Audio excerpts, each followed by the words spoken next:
BJP को झारखंड में तगड़ा झटका लग गया और बीजेपी जो सपना देख रही थी सरकार बनाने का, वो चकनाचूर हो गया। लेकिन अब सवाल यह है कि बीजेपी क्या बिहार बचा पाएगी? क्योंकि झारखंड के अंदर बिहार 2 की बात हो रही थी कि बिहार पार्ट 2 वो झारखंड के अंदर दोहराया जाएगा। लेकिन अब बात हो रही है कि कहीं पर बिहार का भी झारखंड ना हो जाए। और जीतन राम मांझी को लेकर के 2 बड़े बयान मैं आपको दिखाने वाला हूं इस वक्त में, और एक जीतन राम मांझी की खुद की भाषण की क्लिप है, वो भी मैं आपको दिखाने वाला हूं। तो कुल मिलाकर के 3 बड़ी बातें जिसमें चिराग पासवान खुल करके समर्थन में आ गए हैं जीतन राम मांझी के, और वजह क्या है वो आपको बताऊंगा। और वीआईपी पार्टी के सुप्रीमो वो भी खुल करके सामने आ गए हैं, उसकी क्या वजह है वो भी आपको बताऊंगा। और तीसरी बड़ी बात, खुद जीतन राम मांझी का एक भाषण अभी हाल का, कल का, वो भी सामने आ गया है और जीतन राम मांझी उसमें भी खुश नहीं है, नाराज, अपनी नाराजगी व्यक्त कर रहे हैं और एक एक करके मंत्रालयों का नाम गिनवा रहे हैं। तो कुल मिलाकर के अब बीजेपी के लिए झारखंड तो हाथ से जा चुका है, लेकिन अब बिहार का झारखंड ना बन जाए, इस बात को लेकर के जद्दोजहद चल रही है। और क्या बीजेपी बिहार को बचा पाएगी झारखंड बनने से, या वाकई बिहार का झारखंड भी हो चुका है? जीतन राम मांझी का तीर वो हाथ से निकल चुका है और अब जीतन राम मांझी 12 तारीख को असली खेल करने वाले हैं। सबसे पहले आप चिराग पासवान को सुनिए।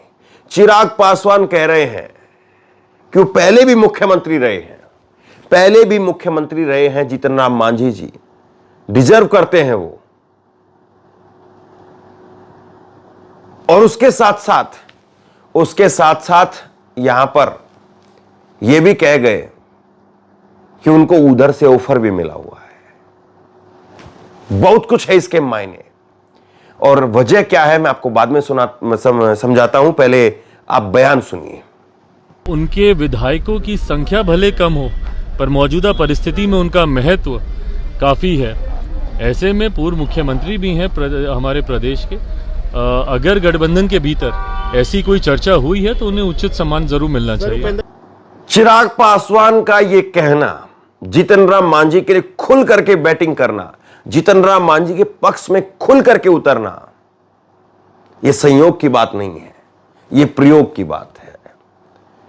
जिस तरह से नीतीश कुमार और चिराग पासवान के बीच में 36 का आंकड़ा रहा है, तो निश्चित तौर पर वो भी चाहते हैं कि नीतीश कुमार को कुर्सी से उतारा जाए। और नीतीश कुमार को कुर्सी से जब उतारा जाएगा, जीतन राम मांझी को लाया जाएगा, तभी और लोगों के लिए रास्ता खुलेगा। और इसलिए पहली प्रायोरिटी अब नीतीश के साथ में यह हो रही है, नीतीश के खेमे के अंदर, कि नीतीश को आउट कर दिया जाए।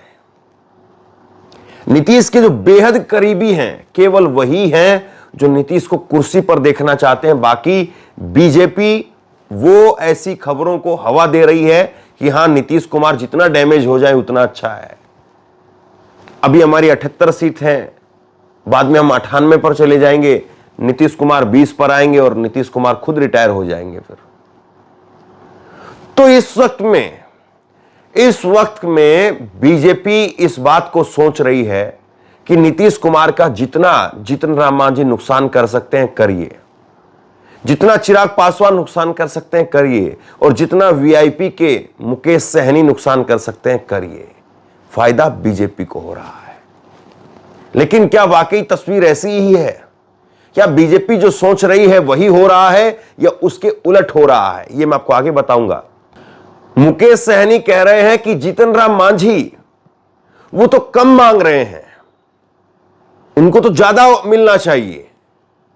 वो तो अपने एक ही विधायक को और मंत्री बनवाने की बात कर रहे हैं, उनको तो मुख्यमंत्री बनाया जाना चाहिए। वो मुख्यमंत्री पहले भी रहे हैं, दलितों के बड़े नेता हैं, तो क्यों नहीं मांझी जी को मुख्यमंत्री बनाया जाए? ये मुकेश सहनी ने कहा है, सुनिए जरा। मांझी जी को तो मुख्यमंत्री बनाना चाहिए, क्योंकि पहले भी मुख्यमंत्री रहे हैं और अभी भी उनके पास 4 विधायक है। अगर इधर से उधर मन बना दे तो उधर जाके मुख्यमंत्री बनेंगे। तो अभी एनडीए में है तो उनको हमको लगता है कि मुख्यमंत्री मांझी जी को भी बनाना चाहिए। का दलित का बेटा है, पहले भी मुख्यमंत्री बने हैं और नीतीश कुमार जी ही बनाए हैं। तो इस बार भी हम चाहेंगे कि नीतीश कुमार जी उन्हीं को मुख्यमंत्री बना दे। अब सवाल यह है कि नीतीश कुमार की स्थिति इस वक्त में, मौजूदा वक्त में जीभ के जैसे हो गई है, जिसमें हड्डी नहीं है। वो जीभ कभी भी इधर भी उधर भी, कैसे भी ऐसे भी वो पलट रही है। और उस जीभ के चारों तरफ दांत हैं जो कभी भी पलक झपकते ही उस जीभ को काट करके अलग करने के लिए तैयार हैं, पहने हैं, धार दे रहे हैं। चाहे वो मुकेश सहनी हो, चाहे वो तेजस्वी यादव हो, चाहे वो बीजेपी खुद हो, चाहे बीजेपी के अंदर सम्राट चौधरी हो या बीजेपी के अंदर गिरिराज सिंह हो, कौन नहीं है। कोई पर्दे के सामने से है, कोई पर्दे के पीछे से है। और जीतन राम मांझी को जिस तरह से उन्होंने कहा था, वो टीस शायद जीतन राम मांझी के दिल में अभी तक है। अब सवाल यह है कि ये जीभ के तरीके से नीतीश कुमार कब तक बचेंगे और कब तक अपनी लचक के सहारे मुड़ मुड़ करके, अपने घुटनों को अपने पेट में डाल करके कब तक रात गुजारेंगे। जैसे ही सीधे होंगे, बिहार की राजनीति से पत्ता साफ। और शायद इसी इंतजार में बीजेपी और उसके सहयोगी दल वो हैं और वो नीतीश कुमार को लेकर के आए हैं। क्योंकि नीतीश कुमार अगर इंडिया गठबंधन में होते तो नीतीश कुमार का एक कद भी था, एक वैल्यू भी थी, और तेजस्वी यादव उनके एक वैल्यू, एक तवज्जो दे भी रहे थे। तो नीतीश कुमार का कद अगर बचा रह जाता तो नीतीश की 45 सीटों की 55 भी हो सकती थी, 65 भी हो सकती थी। और उधर से तेजस्वी यादव की उधर 79 से वो 99 तक भी पहुंच सकते थे। बीजेपी साफ हो जाती। जिस तरह से उन्होंने नौकरियों को लेकर के, आरक्षण को लेकर के, जातीय जनगणना को लेकर के, सामाजिक सरोकार की जो राजनीति की शुरुआत हुई थी, बहुत कुछ इसका असर होता। और उसके बाद में मजबूरी हो जाती उपेंद्र कुशवाहा, जीतन राम मांझी, मुकेश सहनी, इन तमाम नेताओं की मजबूरी हो जाती कि वो डटे रहें, खड़े हो जाएं तेजस्वी के साथ में। लेकिन इस बीच में नीतीश कुमार ने जो किया वो शायद अब उनको समझ में आ रहा होगा कि इधर आकर के कोई मुनाफे का सौदा नहीं हुआ, बल्कि घाटे का सौदा हो गया। और अगर अब चुनाव भी होंगे, अगर नीतीश कुमार ये पैंतरा भी चल दे बीजेपी के साथ में मिल करके कि हम तैयार हैं, अभी लोकसभा के साथ में विधानसभा के चुनाव भी करवा दिए जाएं, तो भी क्या नीतीश कुमार फायदे में रहेंगे? सवाल यह है। क्योंकि पिछली बार भी जब चुनाव हुए तो नीतीश कुमार बीजेपी के साथ ही लड़े थे, लेकिन मोदी जी के हनुमान, अपने आप को मोदी जी का हनुमान बताने वाले चिराग पासवान ने नकेल डाल दी थी। और चिराग पासवान ही वो शख्स हैं जिनकी वजह से जेडीयू 45 पर आ गई। लेकिन ये सारी बातें तो अभी 12 तारीख के बाद होगी कि कौन क्या चाहता है। अभी तो 12 तारीख को फ्लोर टेस्ट होगा, और फ्लोर टेस्ट में क्या वही होगा जो झारखंड में हुआ है?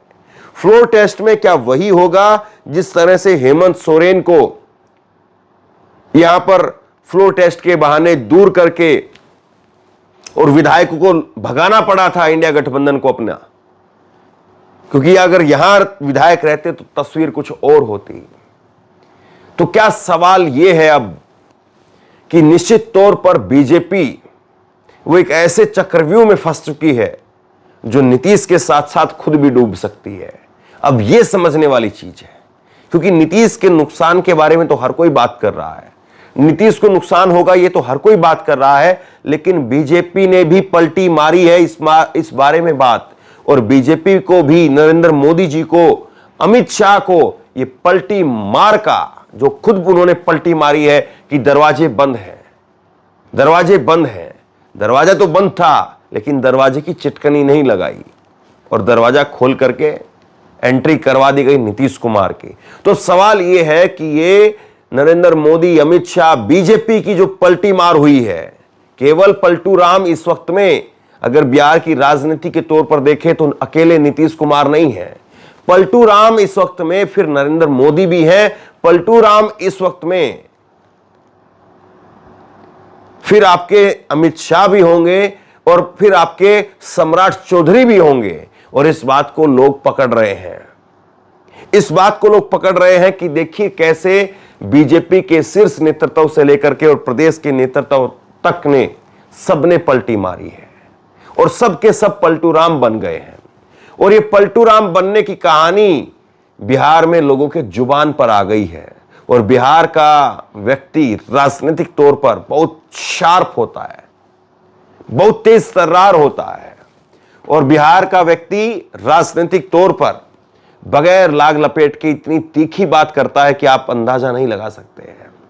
तो ऐसे में सवाल सबसे बड़ा और सबसे सीधा ये कि क्या अब बीजेपी की पतवार वो जीतन राम मांझी के हाथ में अगर नहीं गई तो जीतन राम मांझी बीजेपी की और नीतीश कुमार की इस पूरी नाव को ही डुबो देंगे। सवाल ये है। और जिस तरह से मौजूदा वक्त के अंदर जो राजनीति बिहार में दिखाई दे रही है, उसका अब क्या असर होगा, यह अपने आप में एक बड़ा सवाल है। जीतन राम मांझी का एक छोटा सा हिस्सा आप सुनिए। जब वो मंच से बोल रहे थे तो नाराजगी झलक रही थी। जीतन राम मांझी मंत्रालयों के नाम गिनवा रहे हैं और कह रहे हैं कि उस मंत्रालय को क्यों नहीं, इस मंत्रालय को क्यों नहीं। इसका मतलब अभी भी नाराज हैं और फ्लोर टेस्ट बाकी है, तो मतलब पिक्चर अभी बाकी है। जरा सुनिए जीतन राम मांझी जी को। जीतन मांझी जो संतोष मांझी के बेटे बाप हलाई ओकरो अनुसूचित जाति कल्याण विभाग और वो मंत्री बनले तो ओकरो अनुसूचित जाति कल्याण विभाग का हमनी के खाली यही विभाग है। सड़क बनावे के, पुल पुलिया बनावे के, चापाकल धंसावे के, घर बनावे के, ये सब के विभाग हमनी के ना है का। ये लगनी दुख है हमरो और ज्योति जी दुख व्यक्त कलखिन तो हम जरूर सहमत हिए कि नीतीश कुमार जी के सोचे के चाहती है कि बतावा 1984 से जब तक हम रहली 2013 तक कल्याण विभाग, शेड्यूल कास्ट कल्याण विभाग, शेड्यूल कास्ट कल्याण विभाग। अब सीधा सवाल बगैर लाग लपेट के वो ये है कि जीतन राम मांझी हो चाहे चिराग पासवान हो, ये अंदर खाने सिर्फ नुकसान पहुंचाने के लिए 2024 की अब तैयारियों में लगेंगे या 12 तारीख को ही बिहार में खेला हो जाएगा। क्या अंदर खाने बीजेपी को झटका देने की तैयारी हो रही है या 12 तारीख को ही खेल खत्म हो जाएगा, यह तैयारी हो रही है। तो सीधा सवाल बगैर लाग लपेट के वो ये है। और जिस तरह से नरेंद्र मोदी का दौरा वो कैंसिल हुआ, तो उससे अपने आप में बहुत सारे कयास लग रहे हैं कि बिहार में सब कुछ वो साफ तो नहीं है। क्योंकि नरेंद्र मोदी को आना था 4 फरवरी को, लेकिन वो दौरा नहीं हो पाया। तो आखिरकार क्या वजह है कि इतना समय लिया जा रहा है? जब झारखंड में 31 जनवरी को इस्तीफा दिया गया, 2 तारीख को शपथ ली मुख्यमंत्री पद की हेमंत सोरेन ने, शपथ लेने में भी 3 दिन का वक्त लगाया गया और उसके बाद में सिर्फ 3 दिन मिले और 5 तारीख को कल बहुमत साबित करके दिखाया गया।